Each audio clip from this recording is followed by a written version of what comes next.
4 जून को होने वाली गिनती में आप देखेंगे कि 40 हम जीतते हैं या 1-2 पर मैं बिल्कुल गारंटी नहीं ले सकता, लेकिन उसके करीब हम रहेंगे। नमस्कार, आप न्यूज़ पोनेशन देख रहे हैं। मैं हूं आपके साथ वंदना।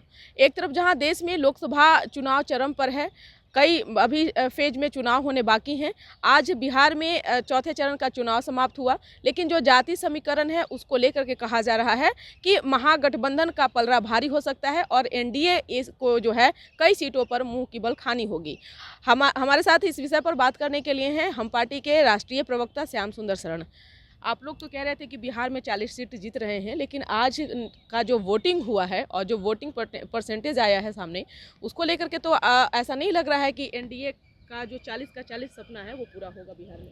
देखिए, अब 40 का 40 होगा कि नहीं होगा, इस विषय पर तो अभी अब तो एकदम से कहे कि हाँ, या हम कयास लगाते हैं, हम जनता का मूड देखते हैं और उसमें 1-2 सीट अगर इधर-उधर हो जाए तो हम नहीं कह सकते।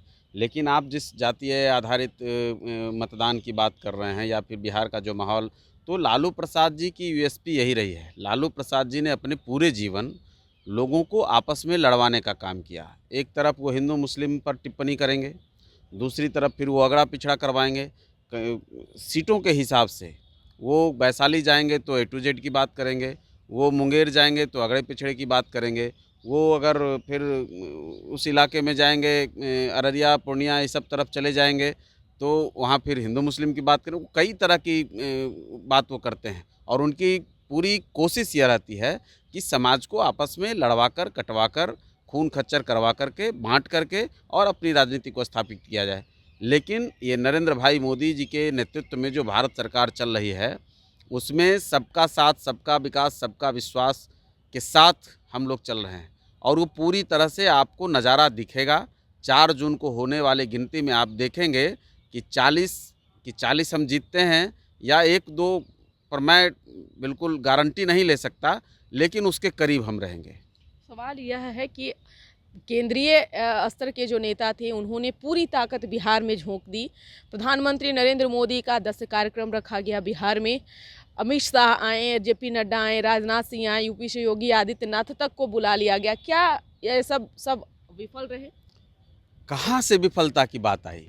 सवाल है जहाँ तक आने का, तो आने का एनडीए के तमाम नेता मेहनत करते हैं। वो पूरा चुनाव वो अपने चुनाव की भांति लड़ते हैं। सवाल तो उनसे न पूछिए जिन्होंने 32 दलों का गठबंधन बनाया और महागठबंधन नाम दिया और क्या-क्या इंडिया और क्या-क्या नाम बताया। आज वो बताएं कि उनके नेता क्यों नहीं आ रहे हैं, उनके लोग क्यों नहीं आ रहे हैं।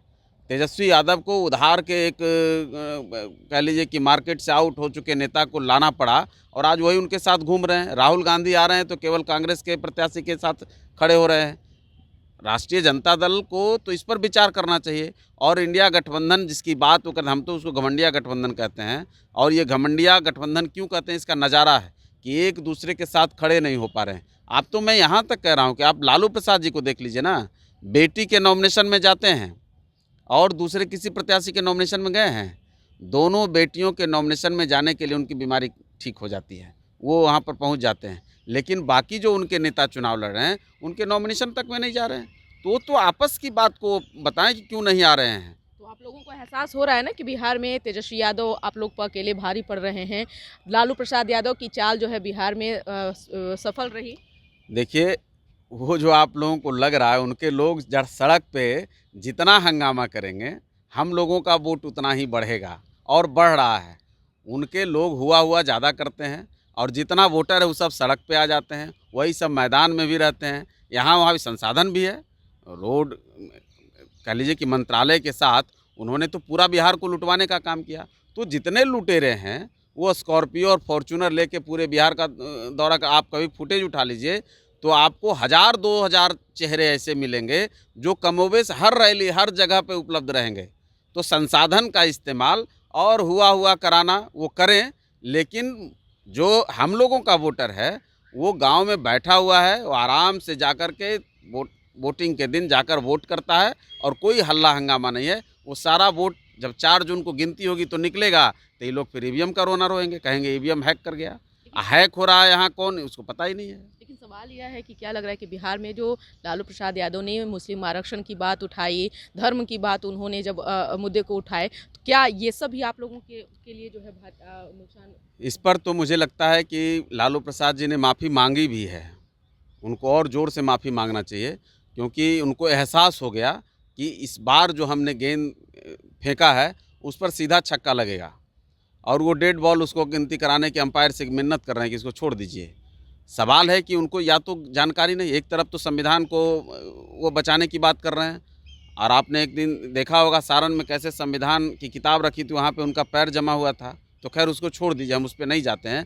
लेकिन बाबा साहब ने संविधान में आरक्षण की क्या व्याख्या की, और आप अगर उसमें कुछ परिवर्तन की बात लगातार करते हैं, लालू प्रसाद जी जैसे लोग जो हैं वो लगातार आरक्षण पर बात उठाएंगे, तो आप तो बाबा साहब को चैलेंज करते हैं ना। आप तो बाबा साहब के वैल्यू को भी कहिए कि कहीं ना कहीं कमतर करने की कोशिश करते हैं।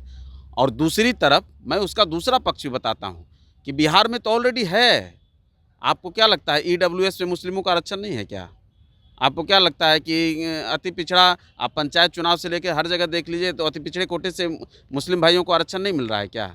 तो ये इनका पूरा जो मतलब का ये हमला होता है वो इनको सबसे ज़्यादा सालता है कि दलितों को आरक्षण कैसे, और उसमें किसी की सेंधमारी कैसे नहीं हो रही है। इनका दरअसल मामला है दलितों के आरक्षण में सेंधमारी करने का, और दलितों का आरक्षण इनको नहीं पचता है। अनुसूचित जाति जनजाति के हमारे जो भाई हैं बहन हैं, उनके आरक्षण में ये दखल देना चाहते हैं, उनके आरक्षण को ये तोड़ना चाहते हैं, उनके आरक्षण को ये कमज़ोर करना चाहते हैं। हंगामा करेंगे, कहीं पर निगाहें और कहीं पर निशाने वाली बात है। तो हम लोग इसको होने नहीं देंगे। जो बाबा साहब का आरक्षण का संविधान में है उसको कायम रखा जाएगा, उसको कोई नहीं तोड़ पाएगा। और ये जो जनता में भ्रम की स्थिति लाते हैं उसको कहीं से भी हम अमली जामा नहीं पहनने देंगे, और जनता में भ्रम की स्थिति नहीं आने देंगे। जनता भी समझती है, आज मुस्लिम भाई भी समझ रहे हैं। अपने दल के एक भी मुस्लिम भाई को ये टिकट नहीं देंगे। आज बताए राष्ट्रीय जनता दल टिकट में क्यों करते हैं गड़बड़ी? अपने जाति के 9 लोगों को टिकट देंगे, और 18% जिनकी संख्या है, जनसंख्या है, उनको 2 टिकट देंगे और सवाल करेंगे, भाई तुम तो ये तो बताओ कि तुम टिकट क्यों नहीं दे रहे हो। और टिकट जो 2 को दिया भी है तो दूसरे दल के लोगों को ला करके दिया है। इनके पार्टी में कोई मुस्लिम भाई नहीं थे, कोई मुस्लिम बहनें नहीं थी जिनको ये टिकट दे सकें। तो ये केवल उनकी बात उनको आड़े लेकर के समाज में विघटन पैदा कराना और आपस में खून खच्चर की स्थिति पैदा करना, यही लालू जी की यूएसपी है, यही आगे भी रहेगा।